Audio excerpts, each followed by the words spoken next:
nih yang sering muncul dalam hidup tapi jarang kita sadari, yaitu ketegangan antara determinasi dan kehendak bebas. Nah, kita akan membahasnya lewat satu kisah yang sangat relevan di dunia kerja modern, yaitu kisahnya Rio, seorang staf keuangan yang menghadapi dilema moral. Bersama aku ada 3 pemikir podcast ini, yaitu Betsy, Sharon, dan Gaby. Halo semuanya! Halo! Siap banget nih bahas tema yang bikin kita bertanya, apakah kita benar-benar bebas? Ini topik yang nggak cuma filosofis tapi manusia banget. Mari kita bedah sisi gelap dan terang pilihan manusia. Oke, jadi sebelum itu saya jelaskan mengenai studi kasusnya terlebih dahulu ya. Jadi Rio itu adalah seorang karyawan bagian keuangan di sebuah perusahaan besar. Ia menemukan bahwa perusahaannya melakukan manipulasi laporan keuangan untuk menarik lebih banyak investor. Sebagai staf, Rio ditekan oleh atasannya untuk ikut menyesuaikan angka dan diberi ancaman halus. Jika ia tidak mengikuti arahan, kontraknya tidak akan diperpanjang. Nah, Rio ini berada di dalam situasi yang dilema. Di satu sisi, berbagai determinasi membuat situasi hidupnya mulai dari tekanan ekonomi, struktur organisasi perusahaan, ancaman atasan, budaya kantor yang permisif, serta kebutuhan keluarga. Di rumah, Rio juga menanggung biaya kuliah adiknya dan orang tuanya yang sedang sakit. Jadi pekerjaan itu sangat penting. Semua ini menciptakan harus yang seolah menghilangkan kebebasan dari si Rio. Di sisi lain, Rio merasa memiliki kehendak bebas untuk menolak tindakan yang tidak etis. Ia ingin memegang prinsip moral, tetapi risiko kehilangan pekerjaan membuat pilihannya menjadi tidak mudah. Nah, kasus ini menggambarkan konflik manusia modern. Jadi, apakah Rio benar-benar punya pilihan atau semua sudah ditentukan oleh kondisi hidupnya? Nah, ini dilema yang sangat modern. Banyak orang di dunia nyata mengalami situasi yang mirip, walau mungkin skalanya beda. Nah, betul sekali. Dan justru karena umum, kasus ini relevan banget untuk membahas determinisme dan kebebasan.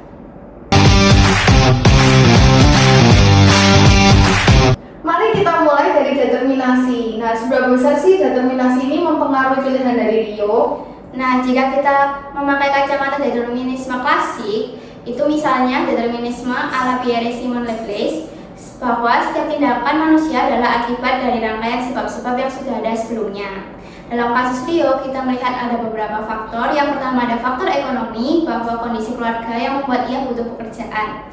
Yang kedua ada faktor sosial, yaitu budaya perusahaan yang menganggap manipulasi wajar.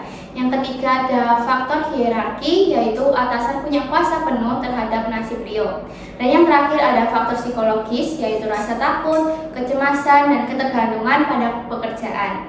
Dari sudut pandang ini, tindakan Rio itu bukan bebas, tapi hasil dari lingkungan yang mendorongnya ke satu arah. Nah, bukan cuma lingkungan kerja, tapi juga latar belakang hidup.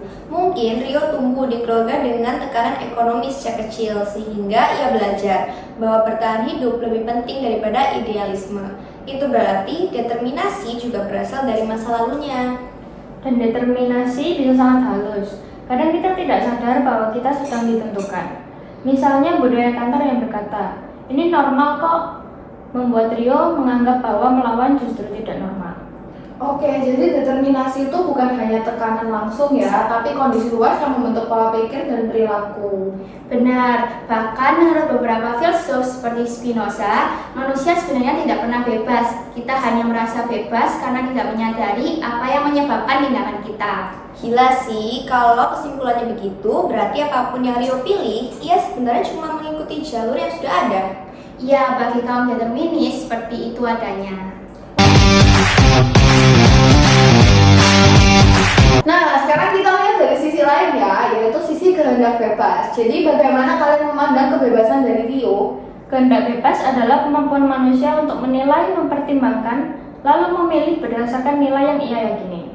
Dalam kasus Rio, ia jelas punya kesadaran bahwa manipulasi laporan keuangan adalah tindakan tidak etis. Kesadaran moral itu sendiri adalah bentuk kebebasan. Jika Rio benar-benar tidak punya kebebasan, ia bahkan tidak akan merasa bersalah atau bimbang. Tapi faktanya ia ragu. Keraguan itu menunjukkan adanya ruang kebebasan. Setuju, Sartre bilang manusia dikondisikan, tapi tetap bebas. Kondisi tidak menghapus kebebasan, hanya membuatnya lebih sulit. Saya sebenarnya setuju sebagian. Memang ada ruang kecil di mana manusia bisa memilih. Tapi ruang itu sempit sekali dan seringkali tidak berpengaruh besar pada outcome hidup. Tapi ruang kecil itu justru inti keberadaan manusia. Kebebasan adalah soal bertanggung jawab terhadap pilihan, bukan soal bebas dari semua pengaruh. Jadi kehendak bebas itu tidak berarti kebebasan moral ya, kebebasan total, tapi mampu mengambil sikap di tengah tekanan. Ia memang dipengaruhi banyak. Kebebasan itu tidak steril. Ia hidup dalam keruwetan kehidupan. Oke, mari kita masuk lebih dalam nih. Apakah manusia bisa berada di tengah-tengah determinasi dan kebebasan? Kalau menurut kalian kayak gimana? Nah, kalau menurutku ada konsep compatibilism, yaitu pandangan bahwa determinasi dan kebebasan tidak saling bertentangan. Manusia memang dipengaruhi banyak faktor, tetapi masih bisa memilih dalam batas tertentu. Jadi Rio bebas, tapi kebebasannya terkotori oleh kebutuhan hidup. Kalau saya cenderung melihatnya dari sudut struktur kekuasaan. Dalam sistem kapitalis, pekerja seperti Rio tidak benar-benar bebas karena posisinya lemah. Determinisasi struktural lebih besar daripada kehendak bebas. Tapi kalau semua kembali ke struktur, seolah tidak ada makna moral dalam tindakan manusia. Padahal fakta bahwa Rio mempertimbangkan untuk menolak manipulasi laporan sudah menunjukkan kebebasan moral. Dan ini menarik karena kadang justru momen tekananlah yang menunjukkan seberapa bebas kita. Jika dalam kondisi sulit pun Rio bisa memilih integritas, berarti kebebasan itu nyata. Jadi ketegangan itu antara dua hal yang tidak bisa dihilangkan ya, tapi dipahami tanpa menolak salah satunya. Iya, benar sekali. Ketegangan itu yang membuat manusia benar-benar manusia.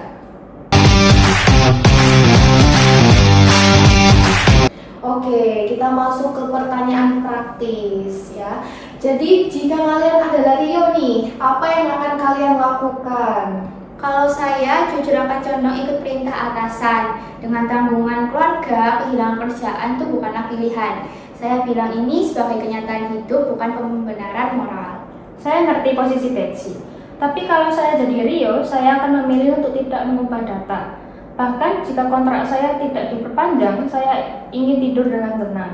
Integritas pribadi bagi saya lebih penting dari keamanan jangka pendek. Kalau saya ambil jalan ketiga, yaitu mencari strategi agar tetap aman tapi tidak ikut perbuatan salah. Misalnya menolak secara halus atau meminta waktu atau mencari bukti pelanggaran sambil mempertimbangkan jalur pelaporan anonim. Kebebasan itu bukan cuma iya atau tidak, tapi juga kemampuan kreatif mencari jalan di tengah tekanan.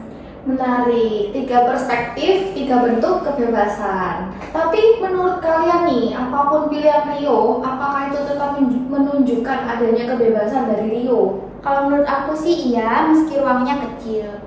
Menurut aku juga iya, karena kebebasan bukan soal besarnya ruang, tapi kesadaran memilih. Ya, saya juga setuju, bahkan pilihan pragmatis pun tetap pilihan.